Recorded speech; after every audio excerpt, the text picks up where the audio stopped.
Hello everyone, मैं राजू स्वागत करता हूं आप सभी का हमारे यूट्यूब चैनल एजुकेशन पर्पस में। दोस्तों फिर से मौजूद हूं मैं एक और नई वीडियो लेकर, जो कि बहुत इंपॉर्टेंट क्वेश्चन है दोस्तों आपके कोर 12 हिस्ट्री ऑनर्स सेमेस्टर 5 के स्टूडेंट्स के लिए। ये वीडियो है दोस्तों टाइपिंग विद्रोह से। क्या है दोस्तों? टाइपिंग विद्रोह। ठीक है, आप इसको ध्यान दीजिएगा। टाइपिंग विद्रोह जो है दोस्तों वो क्या था इसके बारे में समझेंगे, और ये क्यों हुआ इसके कारणों के बारे में जो है हम लोग इसमें समझने का प्रयास करेंगे। तो चलिए सबसे पहले आपको भूमिका समझाते हैं, टाइपिंग विद्रोह की भूमिका। ठीक है, तो भूमिका में आप क्या लिखिएगा दोस्तों, आप पहले इसमें छोटी सी कहानी को समझिए जो कि आपको भूमिका में लिखना कंपलसरी है। जैसा कि आपने देखा दोस्तों कि धीरे धीरे क्या होने लगा था कि चीन में अलग अलग शक्तियां जो हैं क्या होने लगी थी, विराजमान होने लगी थी, आने लगी थी, और जिसका जो प्रभाव था बहुत लंबे समय तक चीन में पड़ा। यहाँ की राजनीतिक स्थिति, यहाँ की आर्थिक स्थिति और यहाँ की सांस्कृतिक स्थिति में संकट आ गया। ठीक है, अब जो है दोस्तों यहाँ की जो जनता थी, यहाँ के जो लोग थे, वे लोगों का जो विचार था, वे लोग क्या होने लगे, धीरे धीरे यहाँ चीन के जो शासक थे उसके प्रति निराशा की भावना जागृत होने लगे। कहने का मतलब है यहाँ के जनता में निराशा की भावना जागृत हुई। क्यों? क्योंकि यहाँ के लोगों को ये लगने लगा कि हमारे चीन के जो शासक हैं विदेशी शक्तियों को रोकने में क्या है, असमर्थ हैं। और जो है दोस्तों कन्फ्यूशियस द्वारा, ये नाम आप बहुत अच्छे तरीके से याद रखिएगा, कन्फ्यूशियस ने जो है कुछ सिद्धांत दिए थे। इन्होंने जो 2 सिद्धांत दिए थे वो मेन इंपॉर्टेंट थे। ठीक है, तो ये जो 2 सिद्धांत जो इन्होंने दिए थे वे बहुत ज़्यादा इंपॉर्टेंट थे। उनमें से सबसे पहला ये था दोस्तों कि कन्फ्यूशियस ने कहा था कि जो सम्राट या फिर कोई भी ऐसा शासक जो हमारे शासन पद में है उसको जो है हम लोग देवी अधिकार के रूप में मानेंगे, यानी कि ईश्वरीय गुण के अधिकार के रूप में मानेंगे। उसके पास ईश्वर है, ईश्वर ने ही उन्हें क्या दिया है, ये पद दिया है। दूसरा उन्होंने ये भी बताया था कि लोगों के जो भी समस्याएं हैं उनको समाधान करना, अपने कर्तव्यों का पालन करने में जो है दोस्तों क्या रखेगा, ये सम्राट उसको रखेगा। यानी सम्राट का ये भी अधिकार होगा कि ये यहाँ के लोगों को क्या करे, कह सकते हैं यहाँ के लोगों को किसी भी प्रकार से परेशानी ना झेलने दे। ठीक है, तो यहाँ के लोगों को यदि इस प्रकार से कभी ऐसा लगता है कि यहाँ के लोगों को ये समझ में आ जाता है कि सम्राट जो है अच्छा नहीं है, हम लोगों के लिए, हम लोगों की खातिर अच्छे कार्य नहीं कर रहा है, तो सम्राट को उस पद से हटा दिया जा सकता था। ठीक है, अब इसमें से कुछ ऐसे भी चीज़ें थे जिसके आधार पर सम्राट को हटाया जा सकता था, जैसे अकाल, बाढ़ और भूकंप जैसी यदि कोई प्राकृतिक घटना होती थी, जो नेचुरल डिजास्टर होते हैं, प्राकृतिक आपदा होते हैं, अगर ऐसी चीज़ें होती थी तो यहाँ के लोगों को लगता था कि यहाँ का जो राजा है वो अच्छा तरीका से काम नहीं कर रहा, जिसके कारण हमारे जो ईश्वर हैं वे नाराज हैं, और इन्हीं ईश्वरीय इच्छा को जो है दोस्तों इस तरीका से यहाँ का राजा अच्छा तरीका से यूज नहीं कर रहा, जिसके कारण यहाँ के राजा का विरोध करके इसको हटा दिया जाता था। तो उस समय, जिस समय यहाँ के लोग धीरे धीरे जो है दोस्तों यहाँ के लोग जो है एक तरह से झेल रहे थे, उसके बाद यहाँ के लोगों को समझ में आया कि क्यों हम लोगों को ये झेलना पड़ रहा है, और इन लोगों ने जो है दोस्तों एक साथ मिलकर क्या कर दिया, विद्रोह कर दिया। तो इस प्रकार से हम लोग यहाँ ये देखेंगे दोस्तों कि जिस समय यहाँ के लोगों में आक्रोश की भावना उत्पन्न हुई थी, उस समय यहाँ जो है मंचू वंश के शासक जो है शासन कर रहे थे। कौन से वंश? मंचू वंश के शासक जो है शासन कर रहे थे, और धीरे धीरे उसी समय चीन की जो हालात थी बुरी होती गई। और उसी समय जो है दोस्तों 1832 ईस्वी में भी, जिस समय ताओ कुआंग, ये नाम आपको याद रखने का बिल्कुल भी आवश्यकता नहीं है। ठीक है, चाइना का जो अधिकारी है, कुछ भी याद रखने की जरूरत नहीं है, शासक है याद रखने की जरूरत है, बस अधिकारी शासक लिख दिया, थोड़ा सा कॉमन सेंस अप्लाई करना है। तो इस प्रकार से यहाँ जो शासक था ना, उसी समय प्रथम अफीम युद्ध हुआ था, और प्रथम अफीम युद्ध में चाइना हार गया था। तो यहाँ के लोगों को लगा कि हमारा जो राजा है, हमारा जो सम्राट है, वो कहीं ना कहीं अयोग्य है, उसके अंदर योग्यता की कमी है, क्षमता की कमी है। और इसके बाद जो है दोस्तों यहाँ के लोगों ने मिलकर जो है इसी जो है मंचू शासन का क्या कर देते हैं, शासकों का विरोध कर देते हैं। और यही विरोध जो है एक प्रकार से कह सकते हैं हम लोग कि ये विरोध जो है एक रूप ले लेता है, किसका? टाइपिंग विद्रोह का। जैसा कि आप यहाँ पे एक लाइन में देख रहे होंगे कि मंचू वंश के जो जनता थे उसका समर्थन जो है यहाँ के लोगों की निष्ठा को प्राप्त करने में जो है अच्छा तरीका से सफल नहीं हो पाए, यानी कि वे असफल रहे, लोगों के विश्वास को नहीं जीत पाए, और जिसके कारण जनता ने क्या किया, इन्हीं लोगों के विरुद्ध जो है विद्रोह कर दिया, क्रांति कर दिया, एक प्रकार से कह सकते हैं। तो इन लोगों ने जो एक प्रकार से एक रूप में होकर जो विद्रोह किया, उस विद्रोह को कहा गया टाइपिंग विद्रोह। ये बहुत इंपॉर्टेंट है, ये आपके एग्जाम में आता ही आता है, और आने वाले एग्जाम में भी ये आज आएगा ही आएगा, ये हमारा दावा है। ठीक है, तो टाइपिंग विद्रोह को जो है दोस्तों, टाइपिंग विद्रोह को अब हम आगे समझेंगे। ये थी आपकी भूमिका।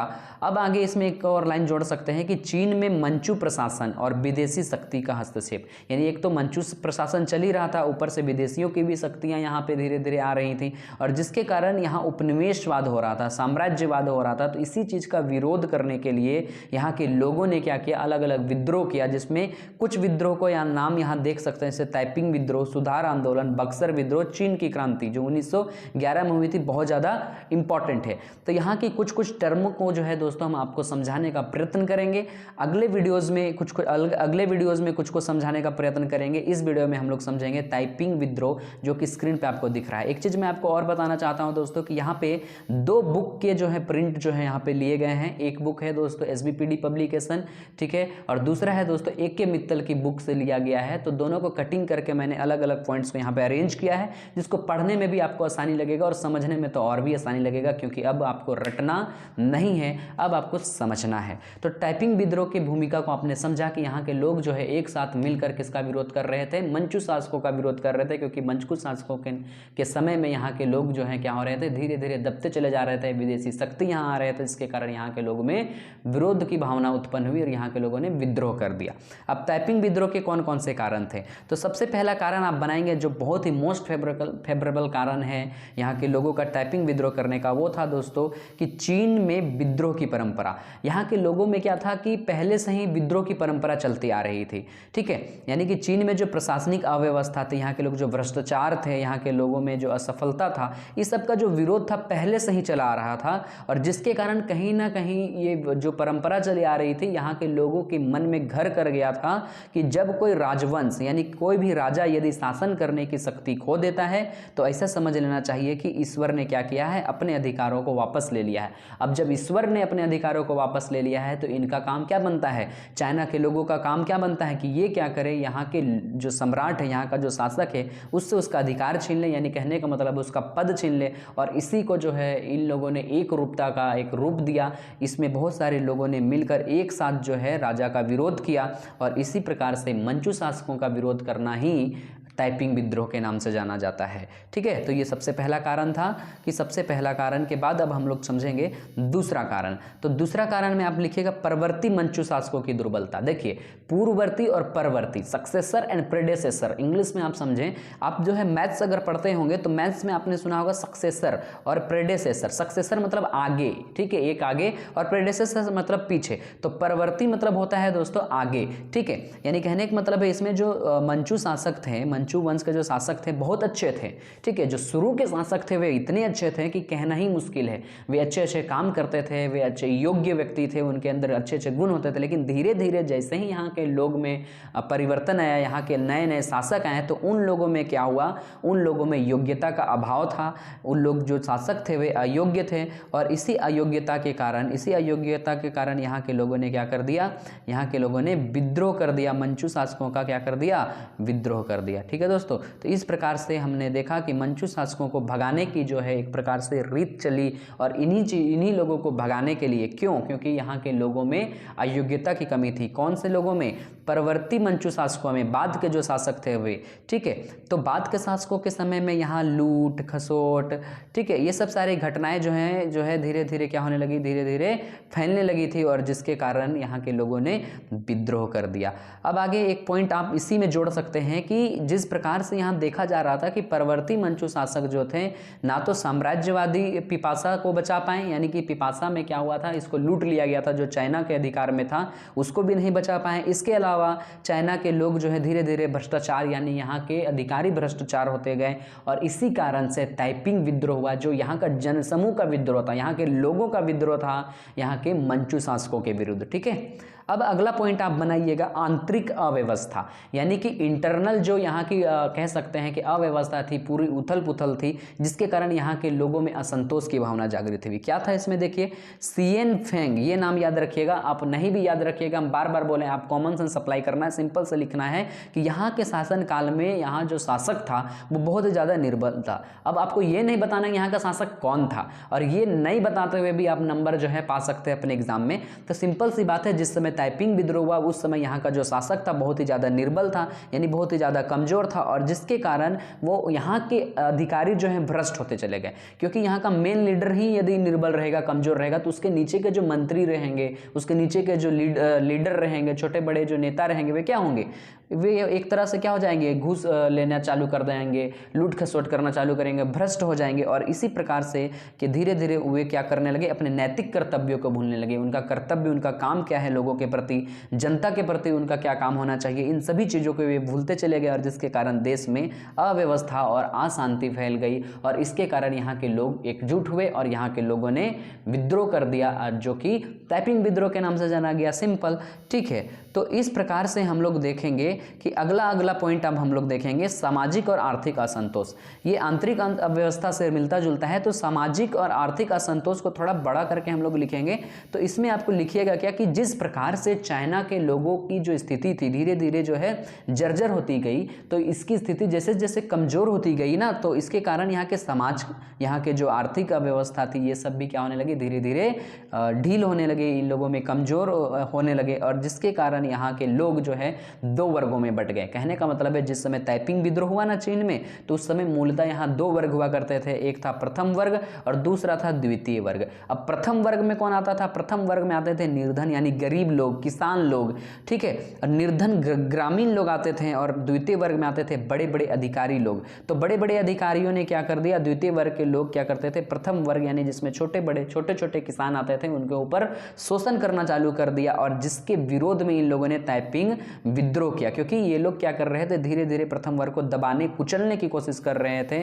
और इस प्रकार से कुचलना और दबाने के कारण यहाँ की आर्थिक स्थिति बहुत ही ज़्यादा जर्जर हो गई। यहाँ का जो कृषि का उत्पादन है वो बहुत ही कम होने लगा। और सिंपल सी बात है, धीरे धीरे यहाँ के लोगों का जनसंख्या तो बढ़ने लगा, लेकिन जैसे जैसे यहाँ जनसंख्या बढ़ रही थी उस प्रकार से यहाँ की कृषि की आवश्यकताएं भी नहीं बढ़ रही, क्योंकि परंपरा के अनुसार पिछले जमाने के अनुसार यहाँ खेती हुआ करती थी। और इस प्रकार से यहाँ के लोगों में एक प्रकार से ऐसी भावना जागृत हुई कि इन लोगों को ये लगने लगा कि अब जो है यहाँ के शासकों का विरोध कर देना चाहिए, विद्रोह कर देना चाहिए। और जो कि यहाँ जो है इन लोगों ने विद्रोह कर दिया। इसके अलावा इन लोगों में एक असंतोष की भावना ये भी थी कि जिस समय यहाँ का जो शासक था वो बहुत ही ज़्यादा कमजोर था।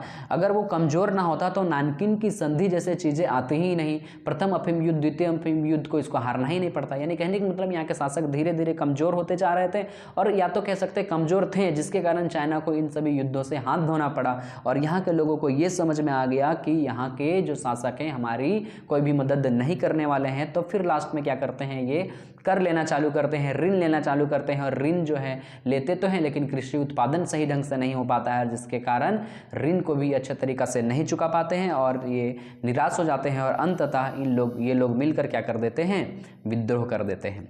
अगला पॉइंट आप बनाएंगे दक्षिण चीन में दुर्भिक्ष एवं बाढ़ का प्रकोप। सिंपल सी बात है, इसमें यह लिखना है कि जैसे जैसे ये चीज़ें जो है चाइना में बढ़ने लगी थी, तो पश्चिमी छोर को तो हमने देखा, साथ ही दक्षिणी जो छोर है चाइना का, ठीक है, मैप में आपको मैंने पिछले के वीडियोज़ में बताया है, तो चाइना का जो दक्षिणी छोर है वहाँ पर बाढ़ जैसे प्रकोप आने लगे, दुर्भिक्ष जैसे प्रकोप आने लगे, यहाँ भुखमरी जैसी स्थिति उत्पन्न हो गई, यहाँ के लोग दयनीय होते चले गए। और इस प्रकार से जैसे ही ये सारी चीज़ें स्थितियाँ उत्पन्न होने लगी, यहाँ के लोगों के लिए जीवन जीना बहुत ज़्यादा कठिन हो गया।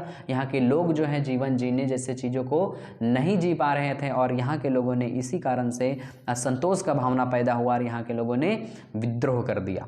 कौन सा विद्रोह कर दिया, ताइपिंग विद्रोह कर दिया, जिसके कारणों को आप अभी पढ़ रहे हैं। इसके बाद अगला कारण आप बनाएंगे गुप्त समितियों की क्रियाशीलता। अब देखिए जैसे जैसे यहाँ का शासक और यहाँ का शासन कमजोर पड़ने लगा, धीरे धीरे जो है कमजोर पड़ने लगा, तो यहाँ लोग जो है धीरे धीरे छोटी छोटी समितियाँ बनाने लगे, छोटे छोटे गुट बनाने लगे, यानी कहने का मतलब ग्रुप्स बनने चालू हुए। और इन ग्रुप्सों में क्या होने लगा, बात होने लगे, कुछ बात विचार हुआ करती थी। कहने का मतलब है कि इन लोगों का शासन कैसे चलेगा, इन लोगों को कैसे हम लोग तोड़ें, ये शासन अच्छी है या नहीं है। तो इस प्रकार से जब इन लोगों में बात होने लगा ना, छोटे छोटे जो है समितियां बनी ना, तो इन लोगों ने ये समझ आया, इन लोगों ने ये समझा कि विदेशी हस्तक्षेप जो है कहीं ना कहीं, या विदेशी की उपस्थिति जो है कहीं ना कहीं जो है हमारे देश को, चाइना को क्या कर रही है, लूट रही है, दबा रही है। तो इन संगठनों ने क्या किया, इनका इसी कारण से विरोध करना शुरू किया। और इस प्रकार से यहाँ जो नीतियाँ चलती थी लोगों की, ब्रिटिश नीतियाँ चलती थी, इंग्लैंड की जो नीतियाँ चलती थी, उससे दबकर ना रहना चाहते थे। और उससे नहीं दब रहने के कारण जो है यहाँ की जो समितियाँ थी ऊपर उठी, और यहाँ की समितियाँ, यहाँ के संगठनों ने अलग अलग सैन्य संगठन बनाया और एक प्रकार से विद्रोह कर दिया। कौन सा विद्रोह? ताइपिंग विद्रोह कर दिया, जो उग्र रूप धारण कर लिया। इसके बाद आप सबसे नेक्स्ट पॉइंट बनाएंगे जो आप देख रहे हैं यहाँ पे, क्या है? सैन्य दुर्बलता। देखिए दोस्तों, किसी भी देश की जो ढांचा होती है, जो स्ट्रक्चर होती है, यदि वो मजबूत है तो वो क्यों मजबूत है? वहाँ की सेना मजबूत होती है। जैसे इंडिया की सेना मजबूत है, इंडिया की जो नेवी फोर्सेस हैं, जो आर्मी फोर्सेस हैं और जो एयर फोर्सेस है बहुत ज़्यादा मजबूत है, जिसके कारण इंडिया भी एक प्रकार से क्या है? मजबूत है। तो इसी प्रकार से सैन्य शक्ति अगर शक्तिशाली रहेगी तो अच्छी काम करेगी और अच्छे तरीके से अपना देश का भी क्या करेगी? सुरक्षा करेगी। बाहरी लोग यहाँ नहीं रह पाएंगे, बाहरी आक्रमण नहीं हो पाएगा। लेकिन यहाँ की जो सेना थी, कहाँ की सेना? चाइना की जो सेना थी वह धीरे धीरे निर्बल होते जा रही थी। कहने का मतलब है कमजोर होती जा रही थी। क्यों?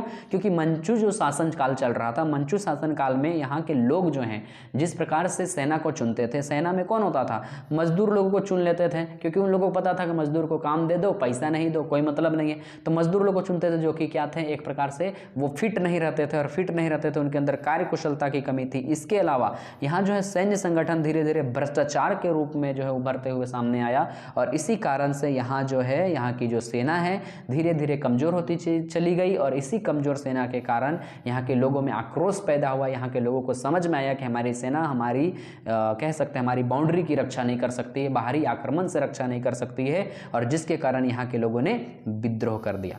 तो दोस्तों यहाँ पे हम लोगों ने ये समझा कि इस प्रकार से ये स्पष्ट रूप से समझ में आया कि यहाँ के जो मंचू शासन था, मंचू एक वंश था दोस्तों, जैसे कि मुगल वंश, जैसे कि अलग अलग गुप्त वंश, उसी प्रकार से मंचू वंश था। ठीक है, तो वो अलग अलग इतिहास हम लोग पढ़े हैं, अलग अलग विषयों में पढ़ते हैं, अलग अलग कोर में पढ़ते हैं। तो जिस कोर 12 में हम लोग पढ़ रहे हैं, ठीक है, चाइना जापान युद्ध वगैरह, तो इसमें जो है मंचू शासन जो चल रहा था चाइना में, इसके विरोध में, इसी के विरोध में चाइना में जो ये शासन चल रहा था उसके विरोध में यहाँ के लोग क्या करते हैं? विद्रोह कर देते हैं। ये बहुत सारे लोगों का विद्रोह है, यानी कह सकते हैं ये जनमानस विद्रोह था। कैसा विद्रोह था? जनमानस, यानी लोगों का विद्रोह था, और यही विद्रोह जो है ताइपिंग विद्रोह के नाम से जाना जाता है। तो दोस्तों इस वीडियो को हम यहीं समाप्त करते हैं, लेकिन मैं आपको बता देना चाहता हूं कि इस वीडियो के और 2 पार्ट जो है मैं धीरे धीरे करके अपने चैनल में अपलोड करूंगा। ये वीडियो का ए है, तो आगे बी और सी जो है दोस्तों मैं एक साथ देने का कोशिश करूंगा। तो बने रहिए हमारे चैनल में। आगे के वीडियो में बताऊंगा कि क्या ताइपिंग का विद्रोह सफल हुआ या असफल हुआ, और ये सफल हुआ तो कितना रूप में सफल हुआ, क्या परिणाम निकला इसका, और ये असफल हुआ तो इसके असफलता के पीछे क्या कारण थे। इससे रिलेटेड वीडियो आगे के समय में मैं इस चैनल में अपलोड कर दूंगा। तो बने रहिएगा हमारे इस चैनल में। इस चैनल में बने रहने के लिए बस आपको एक काम करना है, हमारे चैनल को सब्सक्राइब, और सब्सक्राइब करने के साथ साथ बेल आइकन की घंटी को ऑल पे सेट करना है, ताकि हमारे वीडियो जैसे हमारे चैनल पर अपलोड होंगे वैसे आपके भी चैनल में नोटिफिकेशन है वे आसानी से पहुंच जाया करेंगे। इतना ही दोस्तों इस वीडियो में समझते हैं। मिलते हैं आगे के वीडियो में, तब तक के लिए गुड बाय, अपना ख्याल रखिएगा।